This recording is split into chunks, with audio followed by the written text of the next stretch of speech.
Hello everyone, welcome to back my channel. I hope everyone is having a wonderful day. Before starting the video, please go ahead and hit the subscribe button and give this video a thumbs up. The bold and the beautiful spoilers have teased for weeks now that Steffy Forrester's exit was coming up. With Jacqueline MacInnes Wood on maternity leave, the writers need a way to take her character off the canvas for a while. But, is Steffy Forrester's exit going to be more permanent than we realized?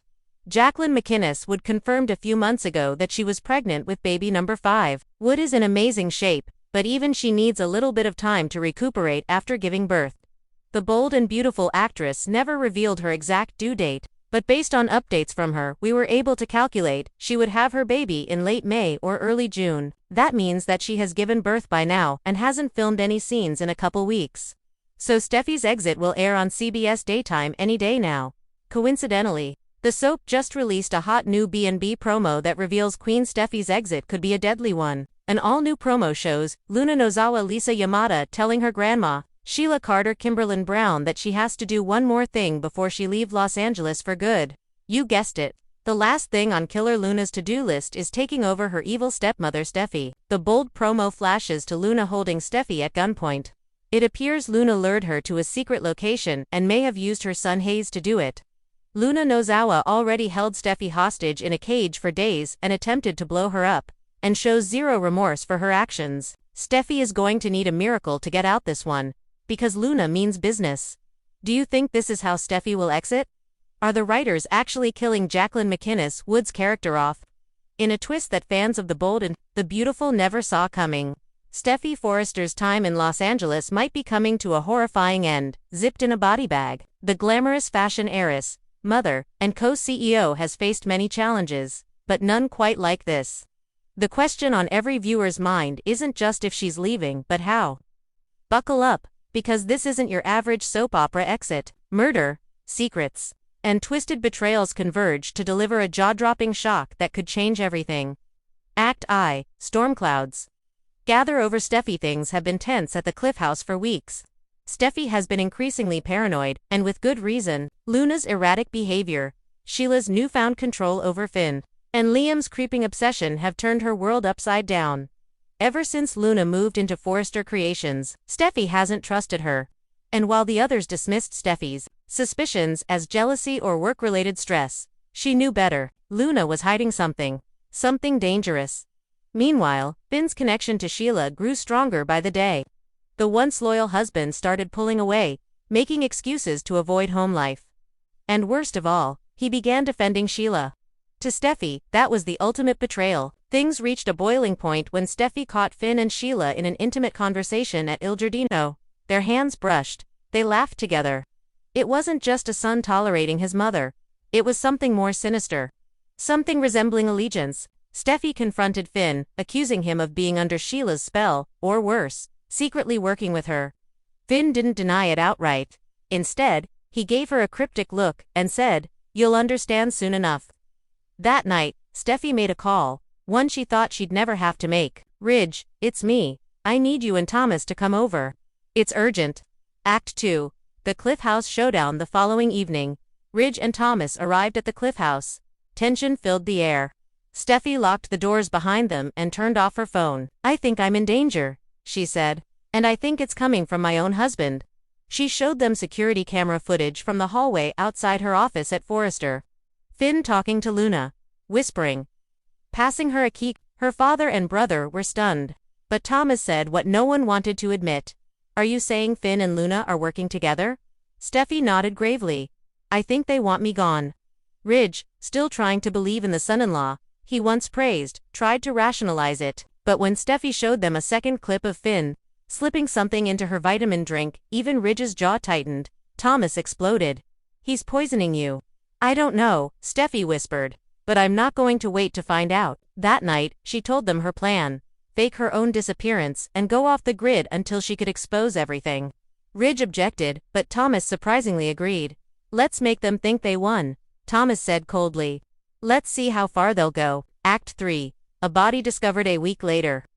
Chaos engulfed the Forrester clan. At the base of a Malibu cliff, not far from the Forrester estate, a woman's body was found.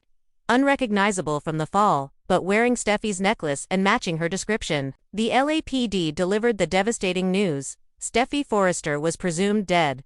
The Forrester family was rocked to its core. Taylor flew in from Europe. Ridge collapsed into Brooke's arms. Thomas began to spiral.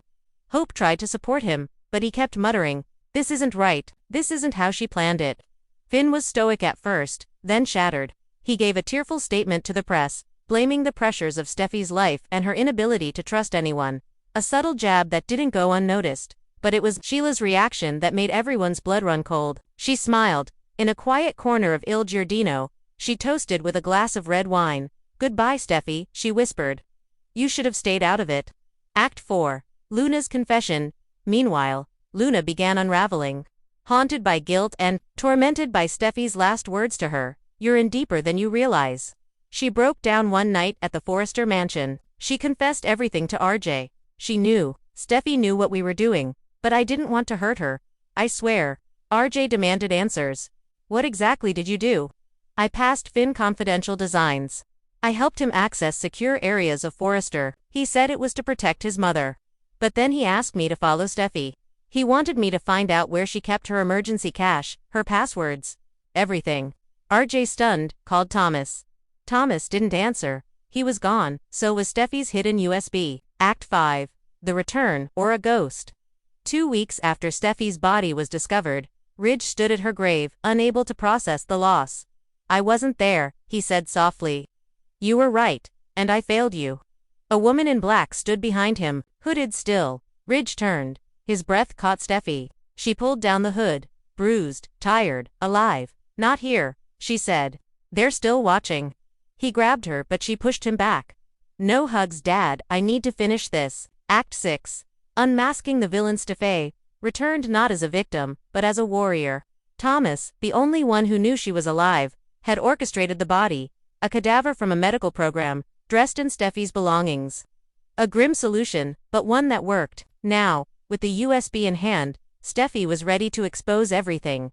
The files showed that Finn had been manipulated, not by Sheila alone, but by Bill Spencer. In a shocking twist, Bill had been blackmailing Finn with knowledge of a long-buried malpractice case, threatening to destroy his career unless he cooperated. Sheila, meanwhile, had simply enjoyed the chaos, and Luna, torn between guilt and love. She was trapped in the middle. In a dramatic confrontation at Forrester Creations, Steffi burst in during a board meeting, alive, breathing, furious. Gasps filled the room. Brooke screamed. Hope staggered backward. Luna burst into tears, and Finn, he turned white. "You tried to kill me," Steffi said, "and you failed." Act 7. The aftermath. Finn was arrested on the spot. Though he insisted he had only drugged Steffi to calm her, the evidence spoke otherwise. Luna was fired, but not charged. Ridge spared her barely at RJ's urging. Sheila vanished. Bill was confronted by Katie and Will, who demanded answers. For once, the mogul had none, and Steffi, she reclaimed her role at Forrester, colder, sharper, more strategic than ever. A phoenix reborn from betrayal and fire. But the damage remained. Hayes, confused and traumatized. The family, shaken, and Steffi herself, changed forever. "You have to die to see who's really living," she whispered to Thomas. "Now I know." Final twist. A new threat emerges just when viewers thought it was over. A shadowy figure appeared in the final seconds of the Friday cliffhanger, watching Steffi through binoculars from the cliffs. Their gloved hand clenched a photograph of Steffi, marked with a red X. Underneath it, a photo of Kelly. Steffi's war may be far from over. Sheila resurfaces with a shocking new ally. Liam spirals after the truth about Finn comes out and makes a terrifying decision. Taylor confronts Ridge about Steffi's deception. And the biggest question of all, if Steffi lived, who really died? Because the truth is, someone was in that body bag. And secrets don't stay buried forever. Thanks for watching this video, and please subscribe our Bold and Beautiful Update YouTube channel for more update news.